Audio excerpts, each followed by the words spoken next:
प्यारे छात्रों नमस्कार, मैं हूं चंदन कुमार और आज हम BA part 1 Hindi honours paper 2 Munger विश्वविद्यालय के पाठ्यक्रम का आज कबीर का जो पद है उसको हम पढ़ेंगे।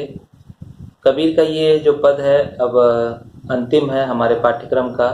मैंने जितना भी पद इस सेशन में किया है क्लियर, उसमें ये अंतिम पद है आज हमारा। तो आइए पहले सुनते हैं, उसके बाद हम इस पद पर विश्लेषण करेंगे और कबीर क्या कहना चाहते हैं इसे समझने की कोशिश करेंगे।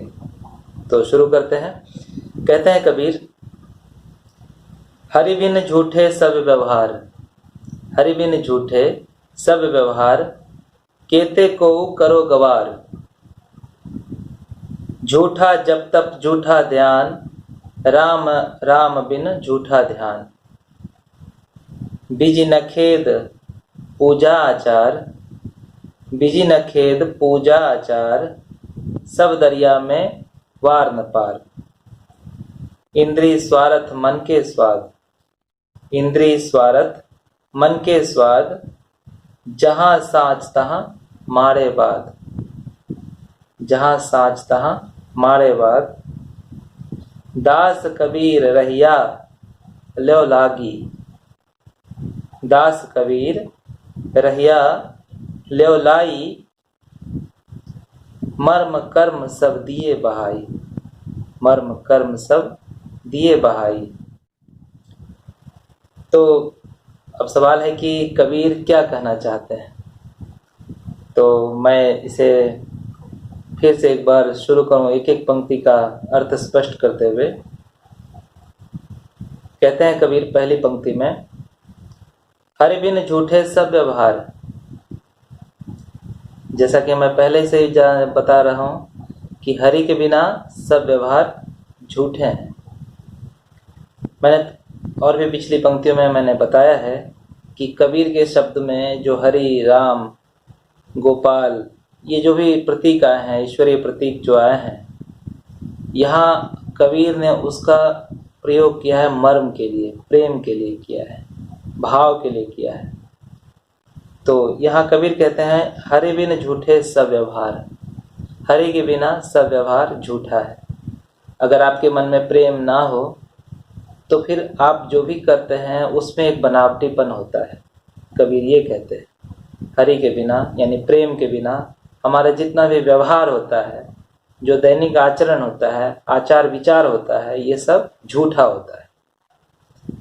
केते को करो गवार, अगर प्रेम ना हो मन में और भाव नहीं हो मन में तो आप कितना भी कुछ कर लीजिए तो आप गवार कहे जाएंगे, आप बनावटी कहे जाएंगे, आप सभ्य नहीं कहे जाएंगे। गवार का मतलब असभ्य, देहाती या फिर मूर्ख।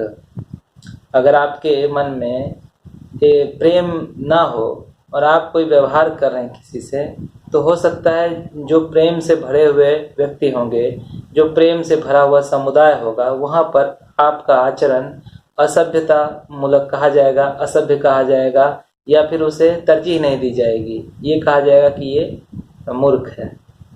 तो इस तरह से जहाँ प्रेम है वहाँ व्यवहार सहज दिखता है। कबीर ऐसा कहते हैं पहली पंक्ति में। झूठा जब तप झूठा ध्यान, अगर फिर प्रेम के बिना अगर ध्यान भी कोई करता है तो वह झूठा होगा। अगर समर्पण नहीं है अपने किए गए कार्यों के प्रति तो वहाँ जो भी क्रिया होगी उसमें एक बनावटीपन होगा और वो बनावटीपन कबीर के नज़रों में झूठा है, उसका कोई ज़रूरत नहीं है।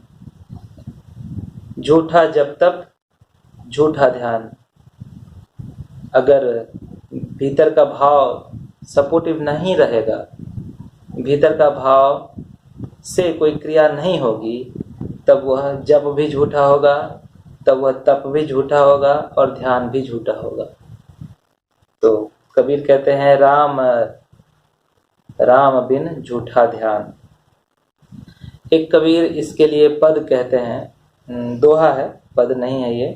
कहते हैं दूसरे पंक्ति को मैं कहूँ इसको विस्तारित करके कबीर के नज़रों से बोलना चाहूँ तो कबीर कहते हैं, भाव भगति विश्वास बिन, भाव भगति विश्वास बिनो कटे न संशय सूल।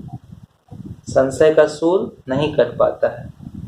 भाव भक्ति और विश्वास के बिना संशय का जो शूल है, जो कांटा है, उसका हम निराकरण नहीं कर सकते हैं।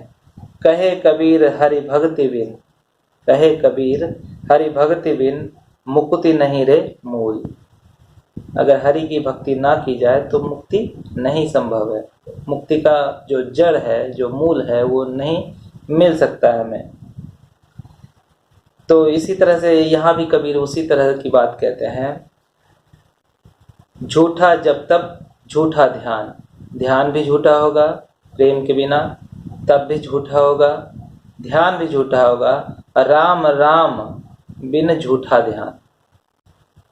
पहले हरि कहा कबीर ने पहली पंक्ति में, फिर दूसरी पंक्ति में राम बिन कहते हैं। तो राम और हरि में कबीर के लिए कोई अंतर नहीं है, क्योंकि यहाँ दोनों का अर्थ प्रेम है।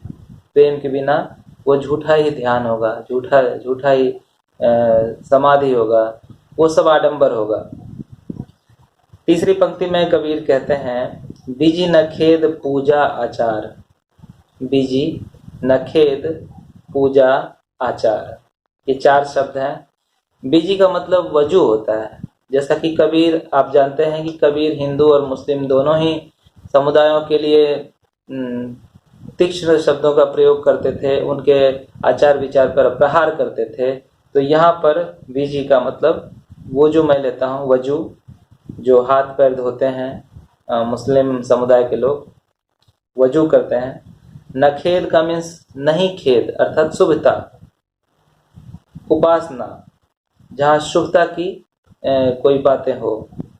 तो नखेद, पूजा मतलब जानते हैं, आचार मतलब आचरण, आचार व्यवहार।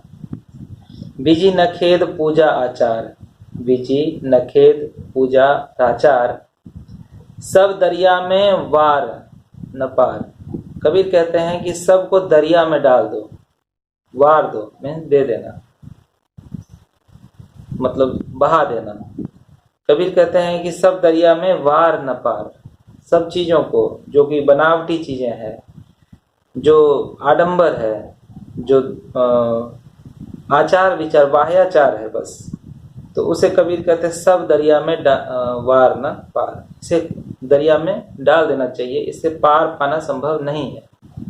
जिसको माया मोह से जो पार होना है, तो वहाँ ये संभव नहीं है। इंद्रिय स्वार्थ मन के स्वाद। कबीर कहते हैं, इंद्रिय स्वार्थ मन के स्वाद, जहां साच तहां मारे बाद। इंद्रिय स्वार्थ मन के स्वाद। इंद्रिय मीन्स 5 हमारी इंद्रियां हैं, जो ज्ञानेंद्रिय जिन्हें हम कहते हैं। तो इंद्रियों के द्वारा जो हमें अनुभव होता है, स्वार्थ, हम अपने स्वार्थ के वशीभूत होकर जो कुछ चाहते हैं दुनिया से, तो कबीर कहते हैं वे सब मन के स्वाद हैं। मन उसी के से संचालित होता है, और मन संचालित करता है उन चीज़ों को भी, उन संवेदनाओं को भी जो कि इंद्रियों के द्वारा तय होता है। कहते हैं कबीर, इंद्रिय स्वार्थ मन के स्वाद, जहां साच तहां मारे बाद। देखिए, कबीर पहली पंक्ति में कहते हैं ये सब इंद्रिय मूलक जो भाव है, जो अनुभव है हमारा, हम जो स्वार्थ के आधार पर जो रिश्ते तय करते हैं, जो चीज़ें तय करते हैं, जो चीज़ें बातचीत के दौरान हम लोग करते हैं, वो सब मन के स्वाद है। उससे मन का अहंकार परिपुष्ट होता है। जहाँ साच, जहाँ सत्य होगा, जैसे ही सत्य की प्राप्ति होगी, जहाँ साच यानी जहाँ सत्य होगा, तहाँ मारे बाद। जैसे ही सच की प्राप्ति होगी, जैसे ही सच का साक्षात्कार होगा, वहीं पर मारे मर जाता है। बाद माने विवाद की स्थितियाँ, कुतर्क की स्थितियाँ, बस जो हम वाद विवाद करते हैं, वो सब चीज़ें मर जाती है। ईश्वर के लिए जो वाद विवाद की स्थिति बनती है, वो तब निरर्थक हो जाती है जब व्यक्ति उस सच का साक्षात्कार कर लेता है। तो कबीर ने एक पंक्ति लिखी है इसके लिए।